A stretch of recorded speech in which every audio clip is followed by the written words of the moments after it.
Ay, magandang umaga po sa lahat, no? Alas 11:22.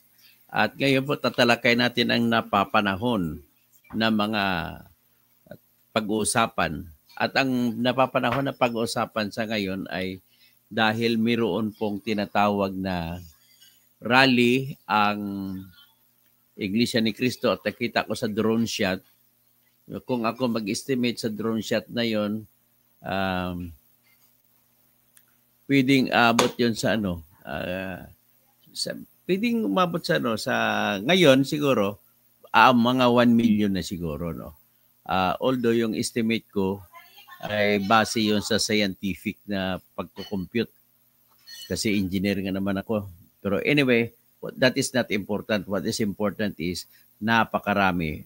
Punong-puno po yung Quirino Grandstand sa Luneta. So, ibig sabihin, hindi naman po lahat ng mga iglesia ni Cristo ay nandyan. Kasi yung iba hindi naman pumunta. Kagaya kay General Torre na Iglesia ni Cristo nasa ospital. At ibang mga iglesia ni Cristo nandun sa probinsya, sa Mindanao, sa Luzon, sa Visayas, mga dulo ng Luzon, hindi na makakapunta yan. So, dulo ng Luzon, south or north, ay malamang hindi makapunta. Pero sigurado ako, yung mga taga Mindanao ay hindi makakarating dyan. Yung mga taga Visayas, hindi makakarating dyan. So, may kanya-kanya silang pagtitipon sa buong bansa. What is important is, despite na pag-usapan natin, bago ang lahat, no, si Alex Uling, good morning po. So, ang nais ko lang po sabihin sa inyo, ay tika muna, mukhang ulitin ko muna ang aking, parang wala akong connection sa kwan. O yun, nagka-connect na.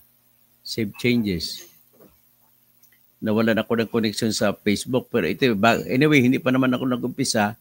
So ngayon, habang kinokonek ko muna ang ibang mga accounts ko, ay magkikwento muna ako pa sa kalye. So anyway, ang sinasabi, ayon sa aking pagkabasa sa mga balitang lumalabas, ang sinasabi po ng Iglesia ni Cristo, ang kanilang pagtitipon po sa ngayon ay hindi laban kanino man. Hindi sila pabor din kanino man.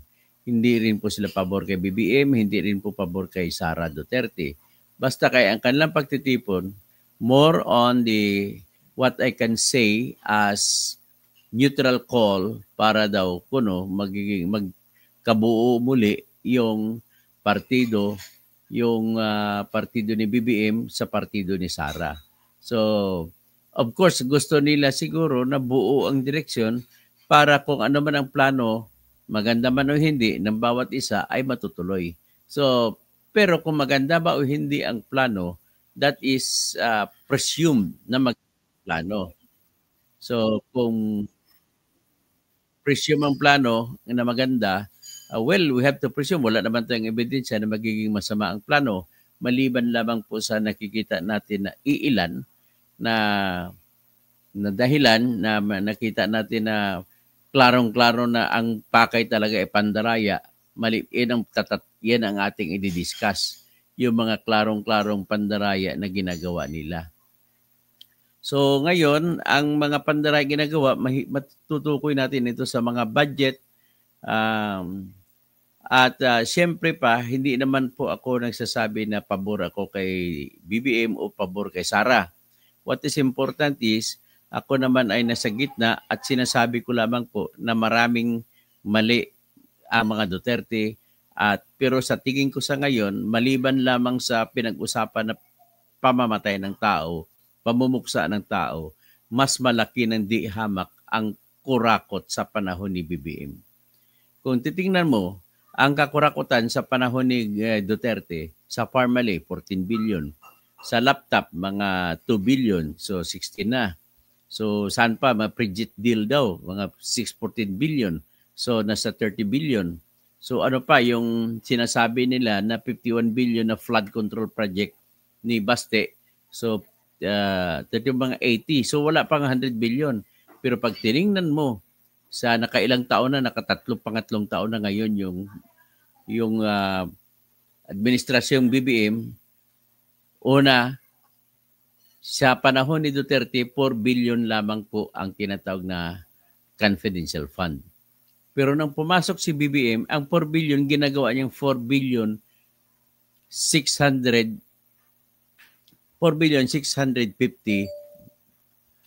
million ang pundo ng confidential fund ng Office of the President.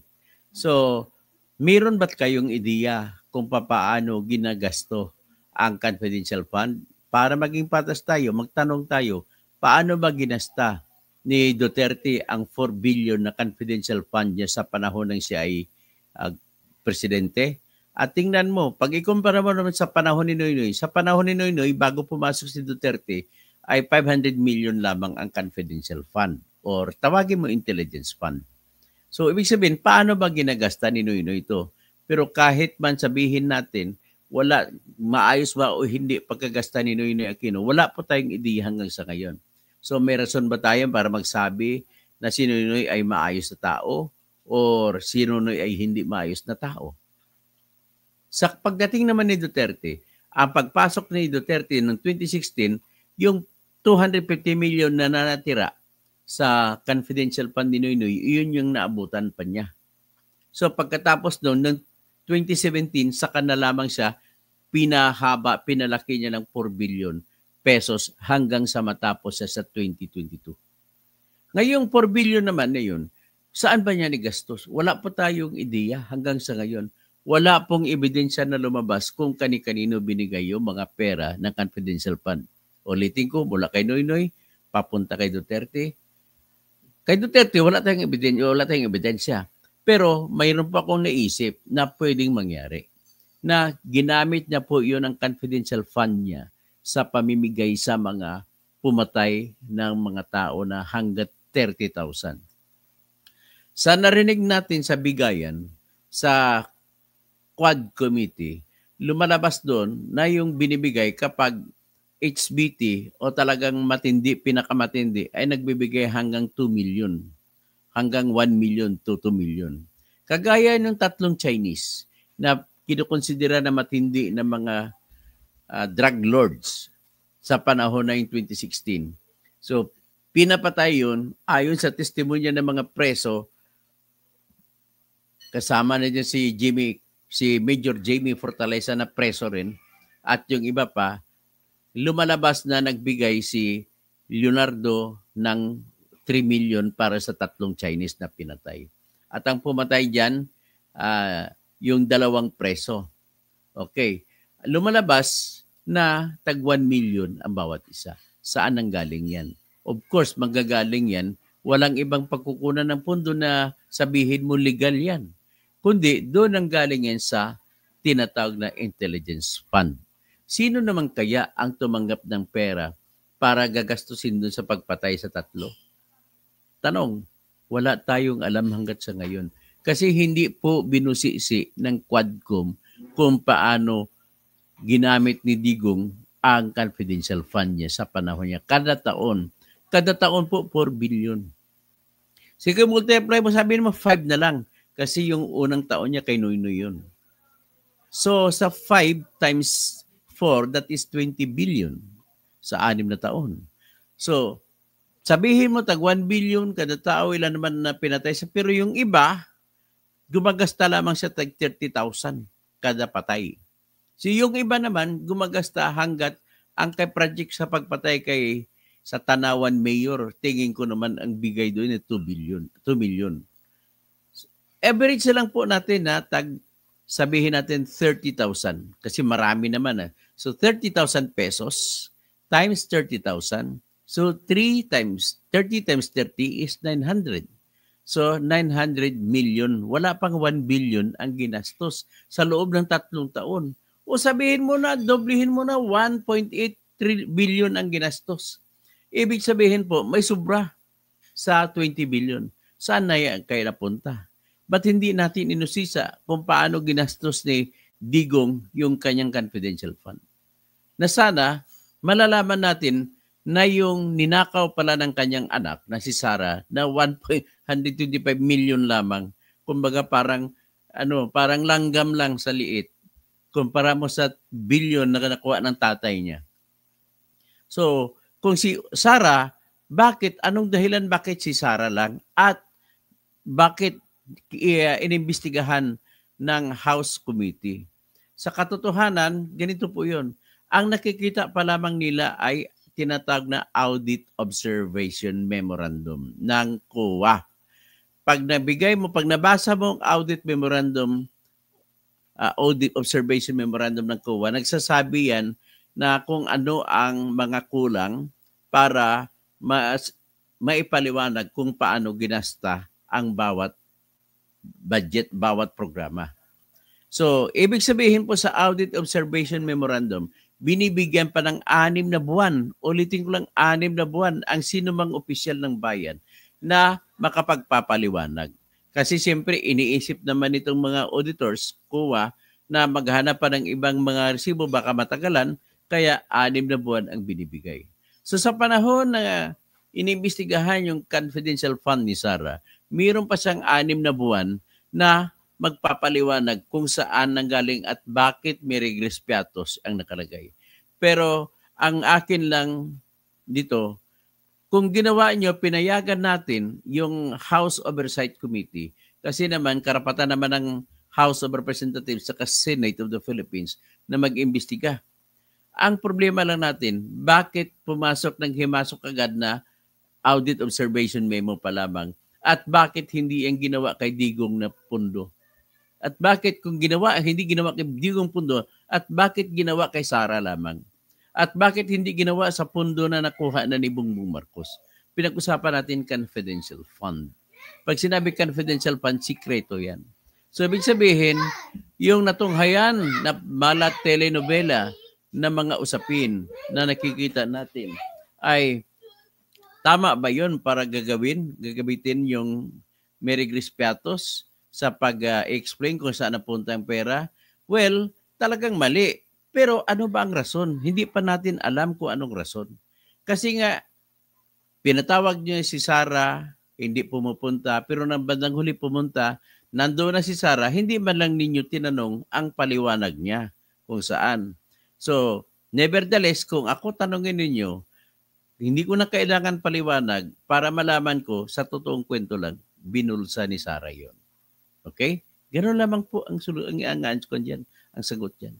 So ngayon, kung binulsa ni Sarah yon, tanong, yung 4 billion 625 million ba na confidential fund kay BBM, binulsa din ba niya? Wala nakakalam. Bakit? Kasi hindi naman natin binusisi. So ano meron tayong kapangyarihan sa pagbusisi kung ginagamit lamang ninyo sa pinipili? Ang tawag po diyan ni Jinggoy Estrada, selective justice, selective investigation. So dapat, para matigil na yan, una, ang rekomendasyon ko, tigilan na yung confidential fund. Ibigay na lamang yan sa mga pulis, sa Armed Forces of the Philippines. Ganun lamang po. At kung bakit opisina na civilian, ay bakit magkaroon? Hindi naman kayo mga operatiba. Hindi naman kayo mga investigador. Bakit kayo magkakaroon? Kaya tama lang natanggalan si Sarah ng confidential fund, pero tanggalan nyo rin si BBM. Sa panahon po ni Noynoy, 500 million lamang ang kailangan niya. At bakit hindi mo ibalik kahit 500 million lang muna? Dahil yan kay Duterte, ginawa niyang 4 billion kada taon. Ginastas lang naman sa pagpapatay ng tao. Magkano kaya ang ginasta ni Duterte sa kada patay na tao? Hindi natin alam hanggang ngayon. Ano kaya mga programa sinumiti ni Duterte? Ni Digong, hindi si Sara, si Digong. Nung pinaliwanag niya na kung paano ginasta ang confidential fund. Sinabi ba niya doon na ito ay para pagpatay kay Mayor Antonio Halili? Tama ba yun? Ganun po ang hinahanap natin na accountability. Kaya sinusunod ko po yung sinasabi at dinidemand ni former Supreme Court Justice Antonio Carpio. The time of revolution of accountability is now. Kailangan ngayon na magsimula. Kaya sinasabi ko ito para marinig ng mga Pilipino, mga kababayan natin na kasapi ng Iglesia ni Cristo na dapat isama niyo sa agenda ninyo ang panawagan na magsimula na tayo ng revolusyon to account. Revolusyon sa pagpapaliwanag kung saan napunta ang pundo ng bayan. Marami tayong pundo, kagaya ng ayuda naman. Pag pinag-usapan natin po ang ayuda, ang nakikita po natin dyan ay ang sino ba ang gumasta ng pera? Napunta ba sa tama yung pera? So yan ang tanong dyan. So kung yan ang tanong dyan, ay ano ang gagawin natin? Paano natin malalaman na ginasta sa tama ang pera natin? Malalaman lamang po niyan kung meron lahat na mga opisina natin ay papaliwanagin natin. Pero bakit wala tayong pinapaliwanag? Yan ang tanong ko. Bakit natigil lamang hanggang kay Sara Duterte? So, nananawagan po ako na sa pamamagitan ng rally nito for peace o unity or pagkakaisa ng Iglesia ni Cristo na aking sinasaluduhan ay na dapat ito ay magiging bitsa para magiging magiging tawag nito, magiging tama na ang kalakaran sa ating bayan. So para magiging tama ang kalakaran sa ating bayan, nais ko po na sana ay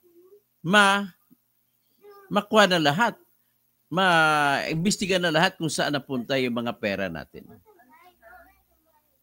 So ngayon, kung para dito natin malalaman kung saan ba talaga napunta, paano pina-implement ang ayuda.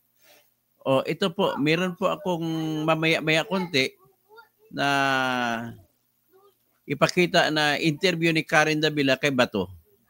Si Bato naman po, patungkol naman po sa pera ng ayuda, hindi ito hindi ito pera ng tinatawag na pera ng confidential fund. Ang pera ng ayuda naman pinag-usapan. Dito po, ngayon for the first time natin nalaman, ni-reveal, o paano kaya ni-reveal, siniwalat, paano sasabihin, for the first time, umamin si Bato de la Rosa na ang bawat senador pala ay binibigyan ng ayuda na AX. At sa ngayon, inalok siya, nabibigyan din siya ng ayuda na 200 million pesos kada taon mula sa AKAP. Yan, inamin ni Bato. Pero ang problema, inamin din ni Bato na lahat pala sila na mga senador at lahat ng mga congressman ay dito niya inamin na sa totoo lang ng buhay, ang mga senador at congressman ang nagdidesisyon kung kanino mapupunta ang mga ayuda. So, hindi po tama para sabihin na yung ginagawa nila na DSWD lamang po ang nagsasabi kung kanino ibibigay ang pera. Hindi po totoo yun. Kaya nagsisinungaling po rito si Rex Gatchalian na kapatid ni Win Gatchalian.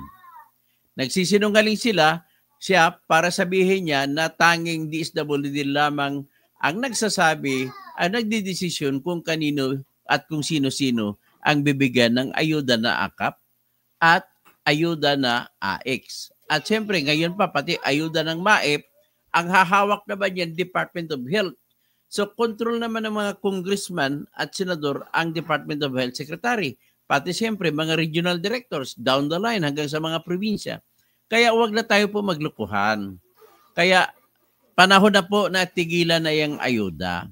So, saan na lang natin ibibigay? Ibalik natin po doon sa DSWD na lang magpapatupad na totoo at Department of Health magpapatupad ng totoo. So ngayon, titingnan ninyo kung paano ba pinapatupad yung tinatawag na 4Ps. Yung 4Ps po ay binibigay na ayuda para sa mga poorest of the poor na mayroon siyang kondisyon na hindi bibigyan yung mga nailista dyan kung hindi nila papag-aralin ang kanilang mga anak. So iyan ang mga kondisyon. So bakit hindi natin susundin yon? Na ngayon ayaw na ng mga congressman yon. Bakit naman ayaw? O ito ang comparison. Maraming ito ang dahilan din. Ang sa 4Ps po, nakasulat po mismo sa batas na ang pagbibigay ng ayuda ng 4-piece ay sa pamamagitan ng accredited banks. So bibigyan ng ATM ang bawat 4-piece. Hindi nadadaan kay congressman, hindi nadadaan kay mayor, hindi nadadaan kay gobernador, hindi nadadaan kay senator. Yan po ang ayaw nila na sistema ng ayuda. Ladies and gentlemen, mga kababayan ko, kung mamimigay ng ayuda ay hindi naman masama, pero it's a matter of pagpipilian mo, ayuda o programa. Ngayon, kung ayuda ang pagpipiliin mo, sa tingin mo ba, nasa desisyon ng mga congressman at senador natin yan. Pero sila rin ang sisingilin natin sa tuwing tayo ay buboto kung nagkamali ang kanilang desisyon. Okay? Ganun lang ako kasimple yan. So ngayon, I don't care kung itutuloy ninyo ngayon yung kay Sara. Despite this rally, klaro naman po panawagan ng rally na magkaisa.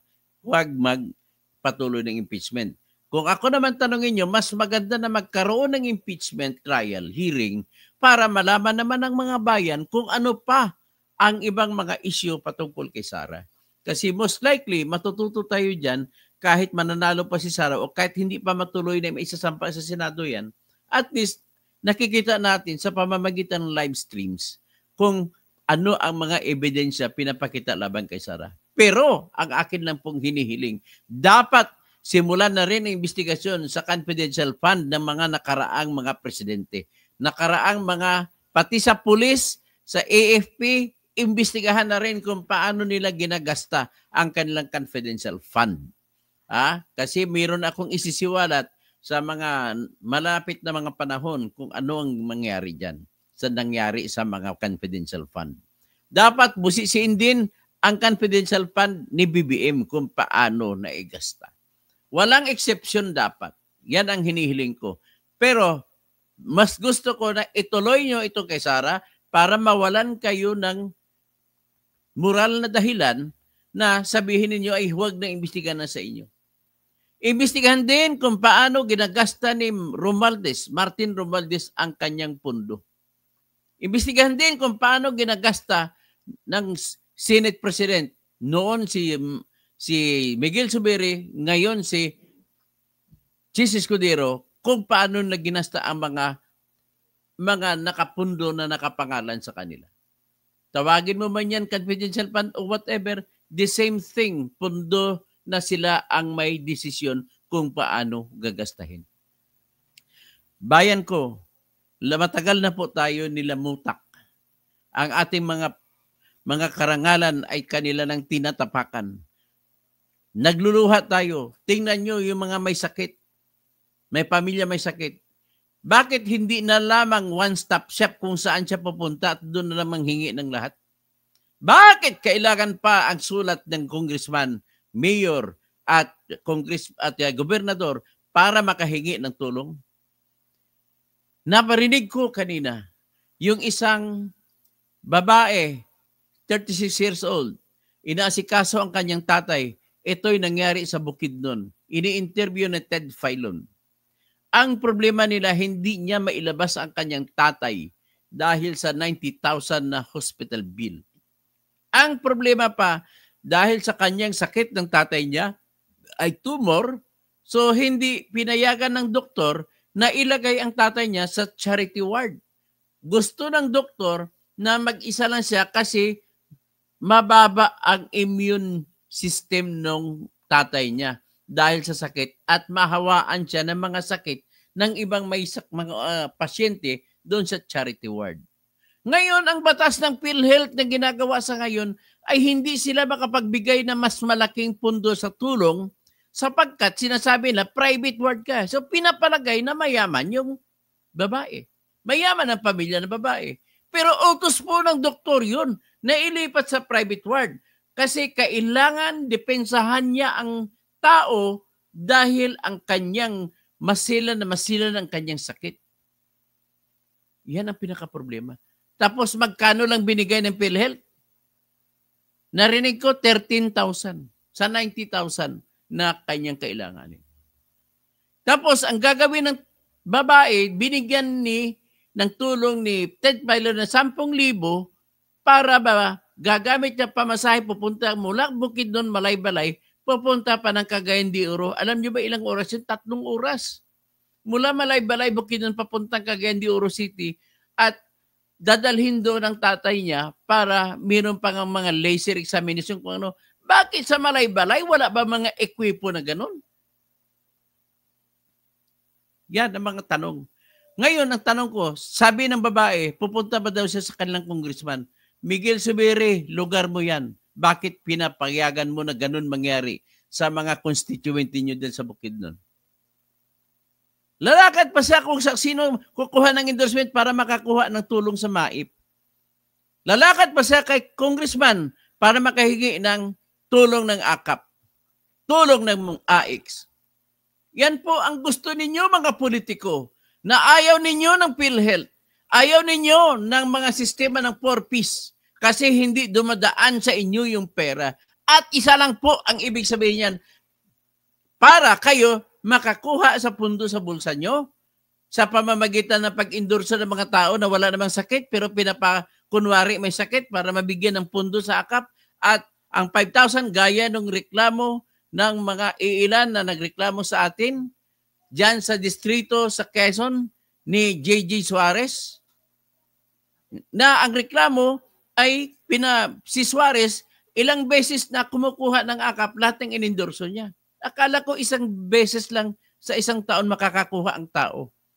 At kung makakakuha man, kinukuha ang 5,000, tapos kukunin ng 1,500, yun ang ibigay sa tao na pumirma na kumuha. Ang 3,500, ibigay dun sa tao ni JJ Suarez. Kaya kung nakikinig ka Mr. JJ Suarez, imbestigahan mo po kung wala kang kinalaman dyan. Yan bang dahilan ka, bakit gustong-gusto nyo ang AKAP? Para may bulsa nyo ang iba at makapagbili pa kayo ng boto at the same time? Na kunwari bida kayo kasi nakatulong kayo. Bakit na lang hindi gagawin isa na lang ang puntahan ng lahat may sakit at walang iba pinakamaganda yung PhilHealth? At bakit ayaw nyo yung PhilHealth? Kasi po, yung PhilHealth ayon sa batas ay inuutusan ito na magbigay ng pondo automatic direkta sa ospital, hindi papunta sa pasyente, ospital. Kaya hindi nadadaan kahit sinong mga politiko.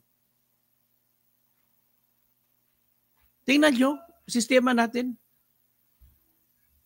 Kung confidential fund, dumadaan din sa bulsa ng politiko. What is important is, binigyan ninyo ng pagkakataon si Sara Duterte, si Bongbong Marcos, si Duterte na Digong, kahit sino man na may binibigyan ng confidential fund, binibigyan ninyo ng pagkakataon na magsinungaling para lamang kumita.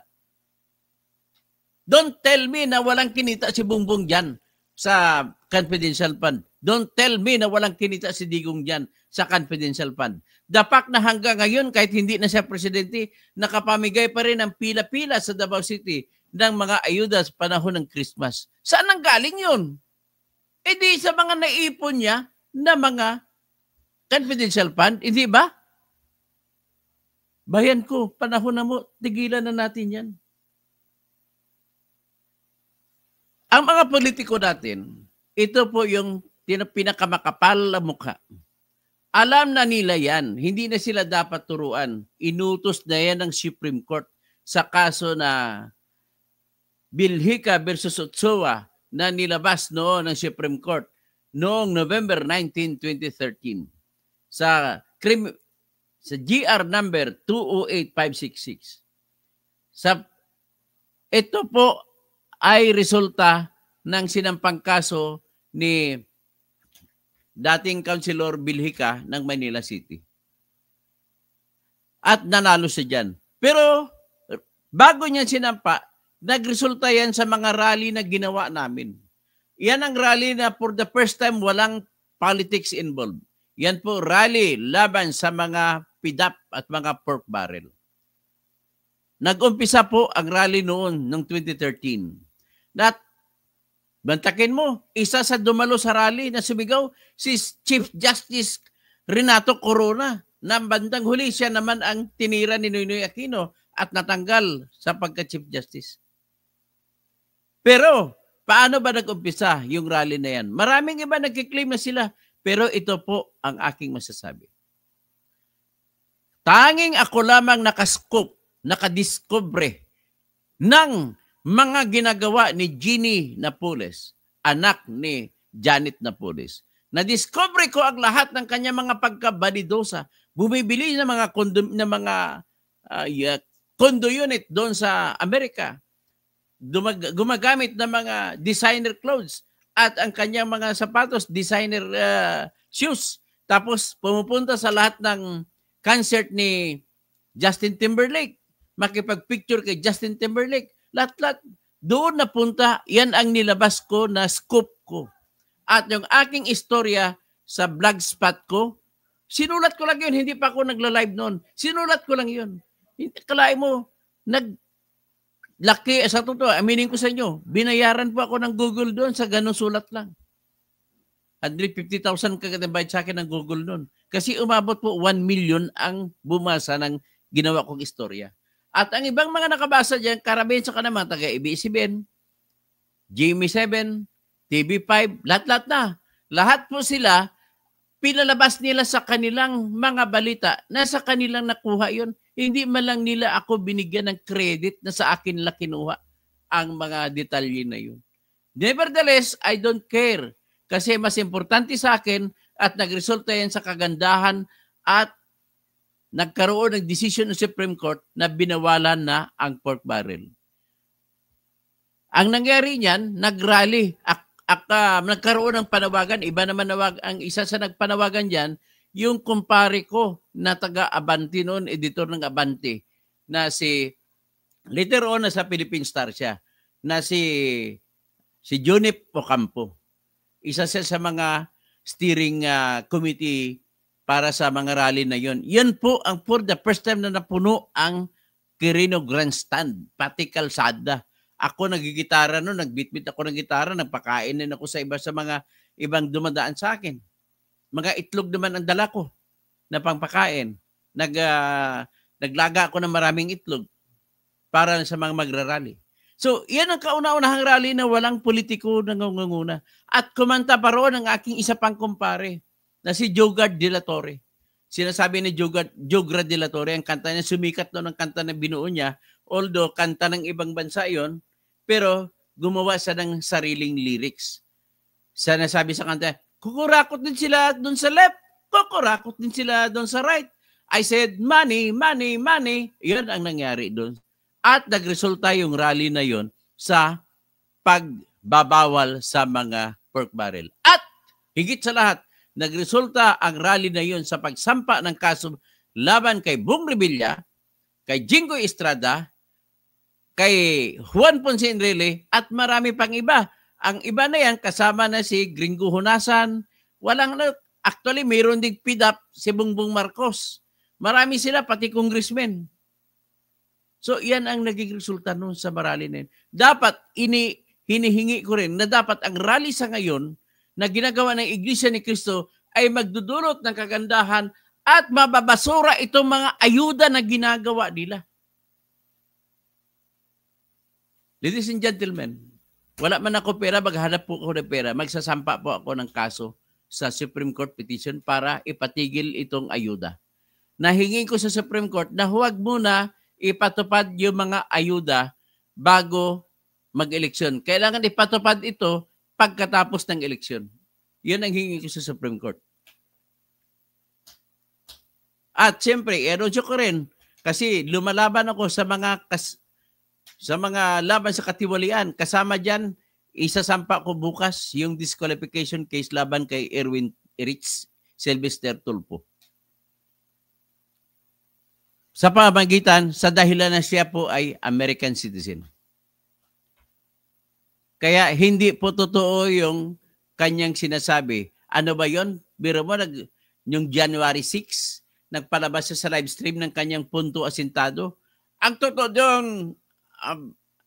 by Aljo. Si Aljo Bendijo ang kanyang kausap eh.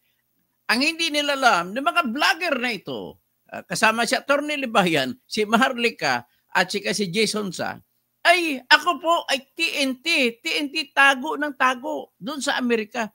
Na 1986 daw siya umalis. 10 taon daw siya nagtago ng tago. Ano mo tawag doon? Pag-amin? Sagot? Hindi. Kasi bakit?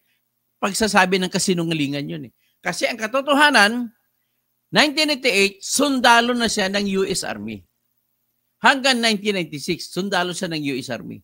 Ang problema nga lang, ang ginamit niyang pangalan ay Erich Sylvester Tulfo. Ngayon may isang hiwaga na gusto ko malaman ninyo. Iba-vlog ko na later. Bakit Erich Sylvester Tulfo ang ginamit na pangalan imbes na Erwin Tulfo? O isa lang ang clue ko. Noong 1984, nahuli siya, nag-i-escort siya ng dollar sa isang train ng dollar. Nag-i-escort siya, 1984, panahon ni Marcos Sr. na presidente. At nahuli siya ng ABSICOM, mga tauhan ni General Pacificador. Pero dahil ang pinakabos, si Fabian Ber, tinawagan ni Ramon Tulfo, si Fabian Ber, na tulungan ang kanyang kapatid na si Erwin dahil nahuli sa airport na nag-i-escort na isang punong-puno ng US dollar ang kanyang tray. I-escort siya sa isang mga gusto magpuslit ng dollar. Dollar salting ang tawag doon. Ang parusa noon ay kamatayan. Yan, isa sa rason. Hindi ko muna i-discuss yan. So anyway, ang ating punto ngayon ay dahil doon sa Bilheca case na binabawal na ang partisipasyon ng mga congressmen at senador, hanggang ngayon may partisipasyon pa rin. Hindi ka makakuha ng akap kung walang endorsement ng congressman at saka mga senador. Tigilan nyo na nga yan. Ngayon, kung bakit gusto nila yung MAIP, AX at saka AKAP, tinanggal din ang pundo para sa PhilHealth na 74.4 billion. Dahil po, at saka tinanggal din nila yung 50 billion mula sa Porpis. Dahil sa Porpis, dadaan sa bangko ang pera. Hindi na kailangan ang endorsement ng congressman at senador. At ang sa ano naman, sa PhilHealth, kung ibibigyan ng pundo ng gobyerno ang PhilHealth, ay hindi nadadaan sa kamay ng mga congressmen at mga senador at didiretso ito sa kamay ng PhilHealth. Ang opisyal ng PhilHealth naman, gagamitin lang pundo para pataasin, hindi lamang pataasin, nag-press pa itong PhilHealth sa ilalim ni CEO ni Emmanuel Ledesma. Bullshit. Sinungaling ka talaga. Pinapataasan mo ang coverage, pero pinipili mo lang ang sakit na tutulungin na bibigyan ng mataas na pundo. Yung ibang sakit, wala na. Kasi pinsan ito ni Lisa Araneta Marcos, Ilonggo ito kagaya ko. Ilongga rin si Lisa Araneta Marcos. So gusto nila bigyan ng katwiran ang ginagawa ni Tambaluslos at ni BBM kung bakit kinuha nila 74.4 billion na pundo ng PhilHealth at inilagay sa AKAP, inilagay sa AX, inilagay sa MAIP. Ang AX, nung naaprubahan ito ng Department of Budget and Management, nasa 41 billion lamang. At inaprubahan sa House of Representatives as 41 billion. At ganoon din sa Senate as 41 billion. Pero nung nagkaroon ng tinatawag na Bicameral Conference Committee meeting, dinagdagan ng 5 billion, ng 4 na billion, naging 45 billion. Ito naman ang AKAP, wala po yan sa hiningi ng Department of Budget and Management. Hindi rin po hiningi ng DSWD yan. Pero nang dumating sa House of Representatives, siningit ang 39 billion pesos. Pagdating sa Senado, tinanggal ni Amy Marcos ang 39 billion pesos, zero ang AKAP. Pero pagdating sa Bicameral Conference Committee na kung saan representante ng House of Representatives at representante ng Senado ang dumadalo sa meeting, doon binasok naman na 26 billion na AKAP. At sa 26 billion, 21 billion po ang ibibigay sa bawat congressman at ang 5 billion ay sa bawat senador. At kung kwentahin mo, it is 208 million pesos na ibubulsa ng bawat senador. So dito, kinausap ni Karen Davila si Bato at inamin. At hindi inamin kundi sabihin natin, binulgar. At tamang salita, binulgar ni Bato na yung pundo para sa kanila ay ibibigay pala sa kanila. at tanging per Manila ang magiging basihan kung ipamamigay ang pera o hindi. So, ibig sabihin, walang pinag-iba sa pork barrel na binabawalan ng Supreme Court sa kaso na Bilhica versus Ochoa. Bastosan talaga. Bastos talaga. Sobrang bastos. Kailan natin pigilan to? Paano mapigilan? Supreme Court lamang muna sa ngayon. Ang hindi problema ko sa Supreme Court, mabagal umaksyon. Yung akap nung nakarang taon, para sa 2024, nagsampa ako January 15 to be exact, nagsampa ako. Hanggang sa ngayon nag-usap tayo, pending pa rin ang kaso, hindi pa rin na-desisyon ng Supreme Court. Ang sinususugan ko ron, ang kinakalaban ko ron, yung akap para na 26.7 billion pesos para sa 2024 na budget. Na siningit lamang. Walang pinagmulan. At ang 12 billion na budget para sa plebisito na nilagay sa budget ng COMELEC. At wala namang plebisito. Kinontra ko. Pati yung 176 billion pesos na pundo na pork barrel para sa mga flood control yon na nilagay sa DPWH. Hindi naman hiningin DPWH. Ano nangyari? Hanggang ngayon, Supreme Court wala pa rin decision. Hanggang sagot lamang ang Office of Solicitor General. Kung ganun, wala po, my dear Supreme Court, Chief Justice Alexander Gismondo, kung sino pakibigay sa kanya, makinig siya. Kayo po ang malaking dahilan kung bakit natutuloy ang mga pagnanakaw sa ating kabanang bayan. Kasi mabagal kayo umaksyon. Hindi ba, pakiusap lang, bigyan nyo yun ng priority, basta mga kaso na public interest cases, kagaya nito dapat over and above. Next in priority to petition for writ of habeas corpus or habeas data or writ of amparo and election cases. Pangatlo, ito dapat sa prioridad. Bakit hindi yung binibigyan ng priority yan? So, ibig sabihin, lumalabas, pati ang Supreme Court, lumalabas na kasabwat sa pagnanakaw ng pera ng bayan.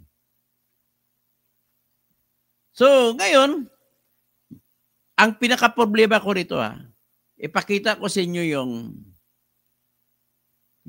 yung budget na unprogrammed fund na binito, dinisapprove ni BBM para sa 2025. Ipakita ko sa inyo. Tingnan ninyo kung ano ba ang mga dinisapprove ni BBM. Ito.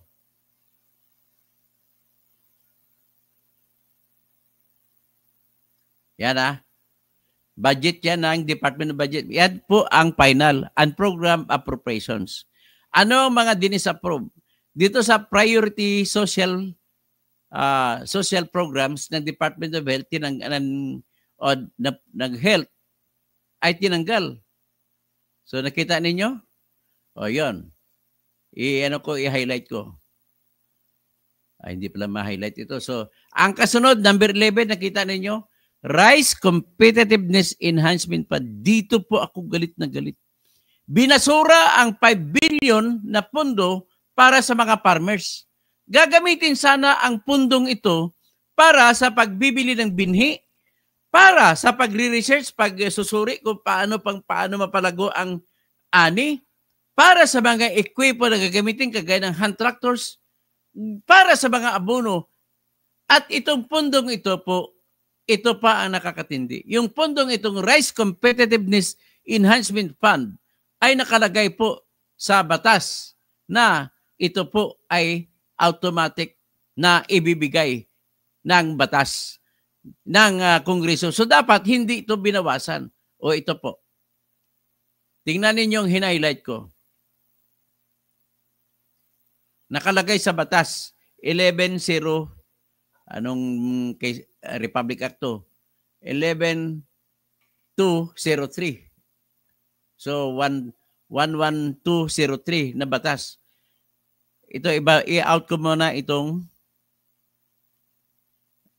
unprogrammed appropriations. Ilabas ko muna yung batas. Yan, sa batas, makikita mo sa highlight. I-highlight ko ulit para makita ninyo. Tanggalin ko muna highlight. Tapos, nakalagay, Rice Competitiveness Enhancement Fund na nag-utos sa batas na maglaan ng 10 billion. At ang perang ito ay kukunin po sa binabayad na buwis kung sino man ang mag-import.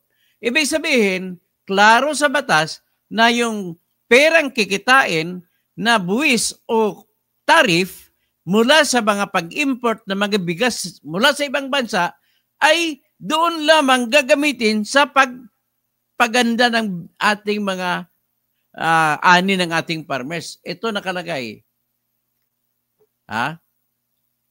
Para sa rice farm machineries and equipment. Nakalagay. 50% of the fund para ipambili ng mga hand tractors. Pagkatapos, rice seed development and propagation and promotion. So, rice research. Ibigay ito sa rice research 30% ng pondo. So, 30 plus 50 by 20% pa natira. Ang 10% ay ibigay sa rice assistance sa mga farmers kung kailangan nila ng pera. Tapos, ang another 10% dito nakalagay ay ibibigay sa mga ibang mga institusyon na tumutulong sa pagsasagawa, pag-aral patungkol sa mga bigas. So nakita nyo na, may batas na nagsasabi na ang perang yan na kinita mula sa masisingil na buwis sa mga inimport na mga bigas ay doon lamang mapupunta. Pero bakit ang ginawa ni BBM? Tingnan ninyo ang ginawa ni BBM. Bakit? Binito niya. Bakit tinanggal niya? Anong dahilan, BBM? Bakit mo tinanggal ang pondo para dito? Titingnan niyo ulit. Ipapakita ko ulit yung pondo na yan.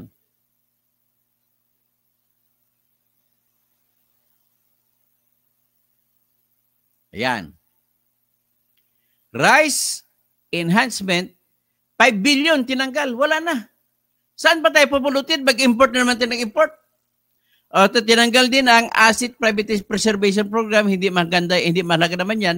Payment for right of way, ito sa mga kalsadang gagawin, babayaran ng mga may-ari ng lupa na apektado. Tinanggal din. Sabi sabihin, hindi matutuloy mga proyektong yon. Tapos sa pag-aral ng mga engineering designs, tinanggal din ang pondo na 2.5 billion. At tapos private ang share ng Philippine government para sa mga PPP projects sa mga right of way ay tinanggal din. So hindi matutuloy mga right of way projects. Sa maintenance, repair, and rehabilitation ng infra projects. So maraming mga bitak-bitak na kalsada ngayon na hindi marirepair. Tinanggal po ang 2 billion.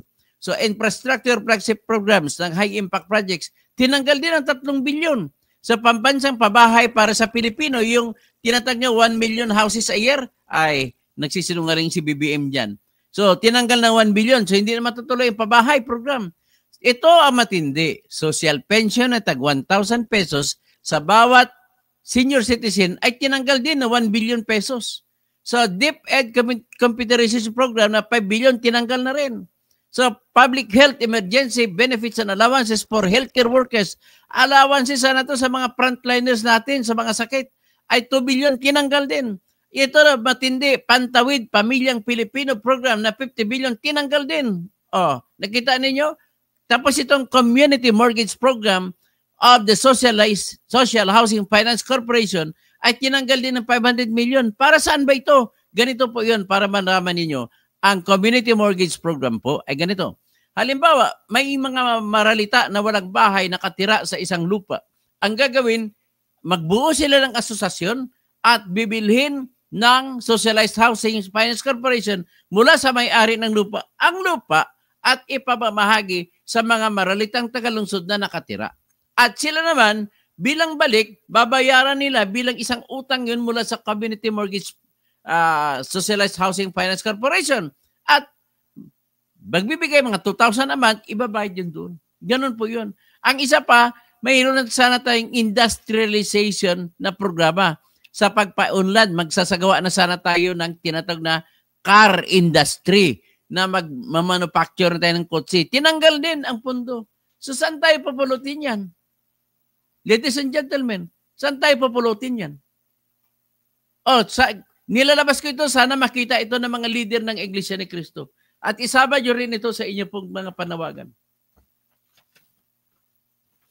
Ladies and gentlemen, ayoko nang humaba pang usapin ito. At least kayo nakaintindi kayo. Ipakiulit-ulit, pakishare-share nyo po ito para maintindihan ninyo kung ano nangyari sa pundo natin.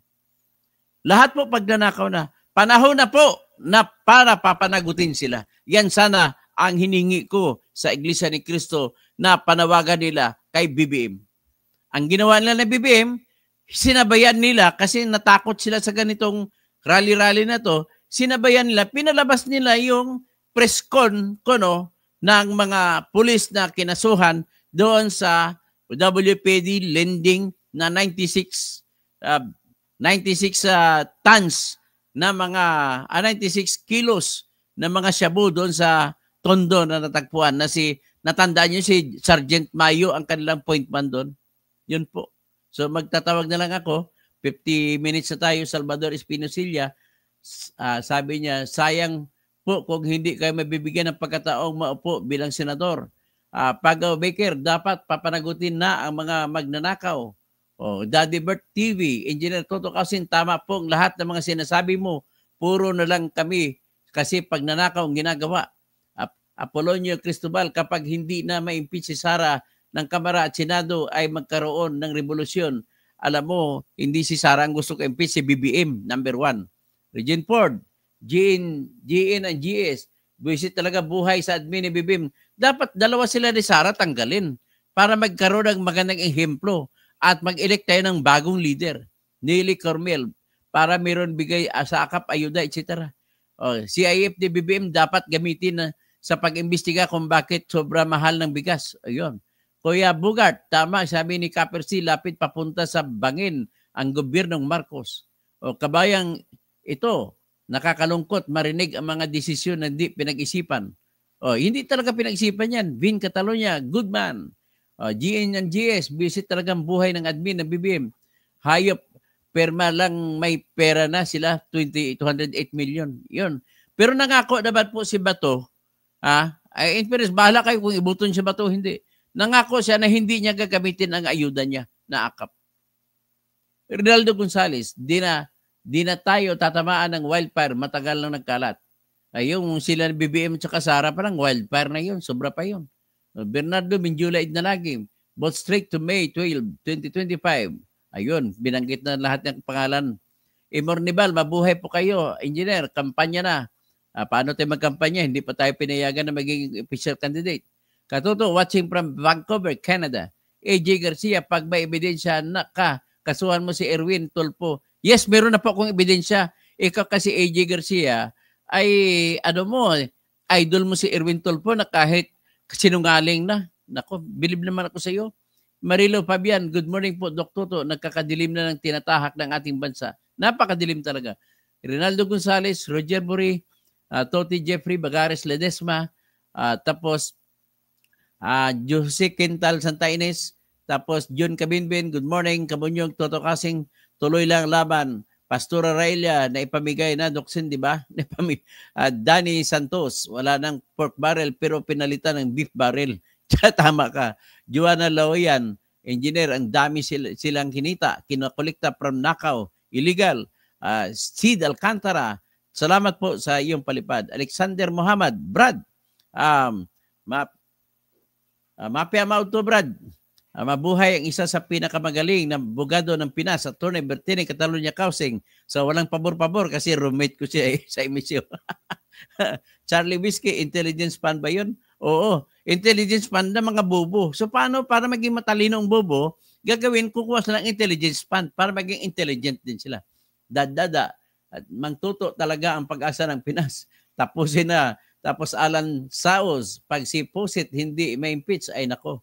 Sa Charlie Whiskey, dapat mayroon DSWD representative. Kahit may DSWD representative, Charlie Whiskey, walang magagawa. Kaya ang gusto ko, ibigay na lahat ng ayuda sa PhilHealth para umabot ang PhilHealth sa kanilang reserve fund na kaya na nilang sagutin 100% ang lahat ng klaseng sakit. Yun lang naman ang pakay ng PhilHealth niyan eh. At palitan natin ang mga tiwali ng mga opisyal ng PhilHealth. Ganun lamang po yan. Lourdes Lasala, tama po kay Atty. Bunyog, dami kawawa, gawa ng politiko magnanakaw. Kaya gusto nila ng mga ayuda, MAEP, AX, tsaka tupad na maniobra din nila kasi gusto nila tuwing eleksyon sa kanila titingin ang mga tao ay may utang na loob ako kay congressman kasi siya nag-endorso, nakakuha ako ng akap. O yun. Eva Del Mendo, Pres Marcos, don't need the money. Just wait, he might be the one who can pay mga utang. Ay wala, hindi ako naniniwala dyan na iba. Do not believe in that illusion. BBM is the greatest pretentious man on earth. siya po ang the biggest cheater of all mankind. Alan Saos, hospital. Charlie, dapat nandiyan na. Wala lang, hindi na kailangan ang papel ng DSWD taga-certify kung sino ang mahirap. Huwag siyang kailangan, bawalan na magkaroon ng batas na bawal na ang mga congressman mag-endorse. Ganon ang dapat. GNGS corrupt yung mga karamihan sa congressman, daddada. Lalo na yung mga kunwari ng mga magagaling sa Quadcom, si Dan Fernandez, namimigay sa kanya mga kampanya. Dan Fernandez, babalikan kita. Ferdinand San Juan, attorney, kung puro ay doon bibigay sa taong bayan, lulubog sa utang. Hindi mo ba alam ang utang ngayon is 16.1 billion at trillion ang utang ng Pilipinas ngayon. Paano natin mababayaran yan? Ibig sabihin sa 2 taon at 6 na buwan lamang, nakakuha na si BBM ng 4 na trilyon ng utang. Sa panahon ni Duterte, 7 trillion sa 6 na taon. Kay BBM, 2.5 taon pa lang, 4 trillion na ang dinagdag na utang.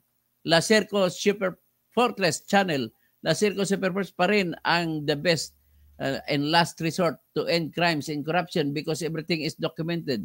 So hindi ko po naintindihan, La Serco, pwede mo paliwanag para ma-appreciate din natin kung maganda ba talaga. Charlie Whiskey, tapos Armando Dungo, dapat ipaskil agad sa bawat barangay, bawat pangalan. Hindi rin mangyari yan. Kasi gagawin nila, Armando, ay meron pong data privacy law, bawal po ilagay pangalan at address at pirma. Naku. Kita mo, dinadahilan para sa pagnanakaw. Dapat, kasi si Sara Malver, hindi lang po si Sara Charlie. Lahat sila malversation. Kaya ako nagagalaiti, bakit si Sara lang? Dapat lahat sila, lahat, sabay-sabay na natin. Mercy Ubaldi, wala na halagang matitino sa gobyerno. Hindi naman siya kumakampi ko kay Sara, pero dapat lahat sila pabagsak. Mr. Kausin, sabihin mo sa ating mga kababayan, mali na may balik uli ang unit team. Wala na yung unit team na yan. Puro na yung kapalpakan yan. Unit teams ang tawag ko dyan. Richard Hamura, no choice na si Bato except to tell the truth. Yun. So hanggang dyan na lang tayo, mga babayan ko, at magandang umaga po sa lahat, at ako may lakad pa. Babalik po ako mamaya sa isang napakatindi at pumuputok na mga revelasyon galing po sa pinakamatapang na vlogger ng Pilipinas. Ito si Engineer Dr. Toto Bonyog Kausing. Magandang umaga.